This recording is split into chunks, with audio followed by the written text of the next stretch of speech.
don't even know if that tooth surgery was a real thing back in the day, but I can't imagine the real thing was any different. That was a scary time to live back then. Scary time. Hola mi gente, welcome back to my channel. My name is Joanna and today we're gonna go over some monster reads that I actually really enjoyed. This week I tried to read some kind of more creepy books for this season, and these are some of the books I read. I'm gonna just share some thoughts on it. So before we get started, of course, I'm gonna share the drink I will have. It's honeydew boba. Hope it gives you anxiety. If you're new here, I really like boba. I really like having a fun drink while I talk to you guys about a book. As I make these videos, I hope to keep bringing in different flavors and try something new. Let's get started. Shank. There are a ton of books out there that I think are more creepy and scary. I don't really read horror genre. I want to try to. I think I read 5 books that were spooky or had a tag that it was a little creepy, but for the sake of this video, I'm going to talk about 3. So the first book I want to go into is called The Midnight Girls. I love the cover. I think it's really beautiful. So in this book, there are 2 girls that work for 2 witches. There are 3 witches total that claim a time of the day. So one claims the night, one claims the day, and one claims the morning. The first girl works for the day witch, and the second girl works for the midnight witch. The reason we focus on day and midnight is because they're very intense rivals. Midnight and midday have never met. They steal hearts from royalty and they bring them back to their witch, and the witch eats it or consumes it so that their magic stays strong and they can continue to live a very, very long time. Midday wants to be the best possible, but midnight continuously beats her. Every time midday fails, she comes back to her witch, and her witch is really cruel. I mean, she's just really abusive in general because midday yearns for any small compliment or soft touch. And obviously this witch doesn't give her love, not genuine love, not kind love or anything like that. So when midday actually does a good job, the witch is more of like a motherly figure and soft and warm. Midnight, on the other hand, is really great, but she just works for herself, really. She doesn't really think that midday is her competition because she's just really good. There is a heart that has presented itself in this story. It's a pure heart, but it's really hard to find a royal with a pure heart, and that's the most powerful heart you can ever find. Midday and midnight are sent out to get this heart, and so it's the biggest task they have. They each have their own reasons for wanting this heart, but I'll leave that up to you to find out why. Other than the rivalry, this is also a romance, and it's also LGBTQ, so it actually stars 2 characters who are LGBTQ, and some feelings start to brew there. The world of their royalty I thought was so interesting. If the author had made this into like a trilogy or a duology, I would really want to dig into the world outside of midday and midnight, because I found the characters, the royal palace and the characters in there actually super interesting. I have some mixed feelings about the ending, but I just wanted to talk about how fun this was. And it was a really different concept to have these 2 people sent out by witches, and they are not actual witches themselves. They morph into these awful, scary, monster looking things, and it's kind of cute how they admire each other for their monster form. It's kind of weird saying it's kind of cute, but I mean, it's their world and it is kind of cute. The second book I wanted to talk about might surprise some people because this book is not really tagged as horror or gore or anything like that, but I found some parts in there that were like, ooh. In Spanish we say me dio cosa. It gave me the ick, I guess would be the perfect translation for that. But it's called Anatomy, a love story. There's so many elements in this book that I really enjoyed, but I chose to put it in here because the creepy parts that were in the book were actually my favorite. I didn't realize that's what I was reading until you get more and more into the story. I'll try to make this as spoiler free as possible. it gets weird, like it gets freaky. So this story follows Hazel, who lives in Scotland, and it's back in the day when women didn't really have a place in society where they could work and earn their own living. Women are still very much valued and seen as property. Hazel has a younger brother who is the heir to their wealthy property and everything. And so that's why her mom really makes sure that Hazel knows she has to marry someone in a good family, because there's no guarantee that her younger brother will marry and have a wife who wants to take care of her as a sister. Her mom makes it very clear, hey, your brother could end up marrying someone who doesn't want to take care of you, and now you're at the mercy of this other lady of the household, and I just don't want you in that position. It's a really messed up concept. Hazel, however, even though Hazel knows she should marry someone high up and care about her image and everything, all she wants to be is a surgeon. In this book, surgeons are seen as trash, basically. No one wants to be a surgeon. They think that's a really gross thing. It's not really respected or seen as a really high profession like you would know. Now, if you're a surgeon and you tell someone you're a surgeon, they're like, dang, you are hella smart. You earn so much money, whatever. At least that's the concept we have. I don't actually know what it's like to be a surgeon. But in this story, surgeons are not valued or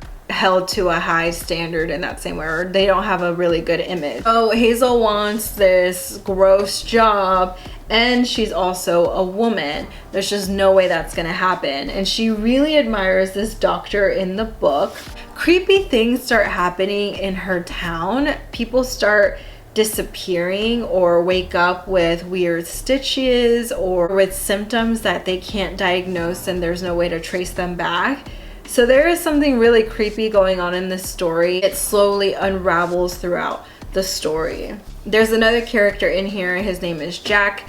Jack is a resurrection man. Resurrection men go to freshly dug graveyards and dig out corpses and sell them underground to people that want to be surgeons so that they can practice on a body. Buying bodies and taking bodies is illegal here. At the time, there was no let's donate our bodies to science so that they can research more or anything. But things start to get weird with the resurrection men. Some of the resurrection men start disappearing. There's someone that seems to be taking these resurrection men, and they don't hear from them again, and they don't know what's happening. So now Jack is also at risk. But let me just say, in the beginning, it is a little bit slow. I thought it was more about just Hazel and her journey, but there's way more at play here. And when you find out what that is, it's so disturbing. Again, because this book talks about surgery back in the day, the author actually paints you a picture of what that looks like. Because Hazel is trying to learn how to be a surgeon, she's watching people perform this, and she walks you through the procedure and what they're doing. One scene that I can talk about without spoiling anything really got to me. I just don't like dentist stuff, like dental work and any of that. In modern time, I don't like it. When I learn about like dental work back in the day, it just freaks me out because I'm like, that sounds painful and just awful and terrible. I'm really glad we've come a long way with our hygiene. But there's a scene in here with a rich lord whose molar is rotten. This rich lord hires basically a surgeon to come and replace that tooth. There's this poor guy you see on the scene, and you just see the surgeon go to the poor man and find this same tooth and yank it out of him. Just no medication or anything.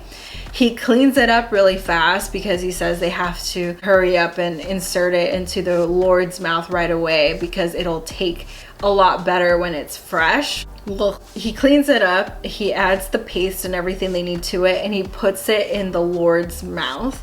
And this way the Lord has perfect teeth again. Poor guy who just had his tooth yanked out of him without any medication, just left like bleeding there. The Lord pays him a good amount of money because he's like, well, you're poor, so you don't need your teeth, I guess, and you need money instead. The wealthy in this book are just insane. I really do recommend you read this. I think the further along you get, the better the book gets, and the twist at the end It's crazy. You find out what type of book you're actually reading toward the end. Time for a boba break. Great. After talking about all that tooth stuff, I'm just gonna...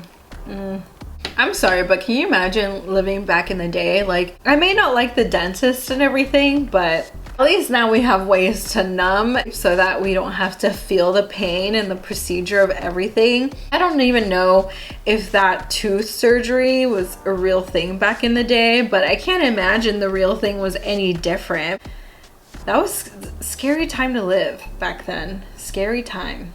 I saved the creepiest story for last. This book was actually labeled as a creepy story. It's called Our Crooked Hearts. So out of all of the books I labeled on here, this is definitely the scariest. So if you're looking for something creepy, gore, that focuses on witches, this is the book for you. This story focuses on a mother and daughter who have a very complicated and estranged relationship. The daughter's name is Ivy and the mom's name is Dana. This story goes back and forth between the point of views of the mother and daughter. The daughter is trying to figure out what's off about her mom because the daughter starts to see creepy things happening around her, like finding dead bunnies or seeing someone in the mirror. She just starts to have these weird experiences, and she already felt like there was something off about her mom, so she goes off to investigate what's happening.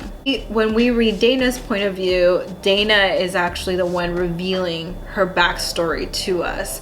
So when we switch back and forth, we get to know more and more about Dana's story and what's going on, and you get the full picture at the very end of the book. So the take on witches in this book was really creepy. I feel like when I read some of the rituals or things that happen in this book, I was like, is Melissa Albert, the author, a real witch? Because this just feels way more realistic. And there are some scenes in here that I kind of wish were in a movie. I think if this book were a movie, there would definitely be scenes in here where I would gasp and just like, I can't believe that's happening right now, or that looks insane. I don't really like Ivy. That's just because I don't like it when characters do things that I don't think anyone would actually do in real life. I mean, of course, not all of us are running around making deals with the devil and being witches or whatever. What I mean is, some things just don't make sense. Like if you're freaked out by a person and they come up to you and say, hey, trust me, come follow me, and you're like, okay. I just don't see that happening in real life. Like, I'm like, where's your common sense? And that's how I felt with Ivy at times in this book. I'm like, girl, what are you thinking? Like, what are you doing? You just said you're freaked out by X situation, and then you're just like, okay, I'll walk into X situation. I really liked reading Dana's point of view, and I really loved hearing the mom's voice. Definitely has spooky, creepy, gory details in here. If you're looking for a book like that to read during the fall, I definitely recommend this. And that's it, you guys. Those are some books that I read this season that were a little bit more creepy, gory, monster-like, that I don't normally read, but I really wanted to try for this fall. Let me know if you've read any of them down below. If you like this video, make sure you hit like, make sure you subscribe, and I hope you have a wonderful day and keep reading. Bye.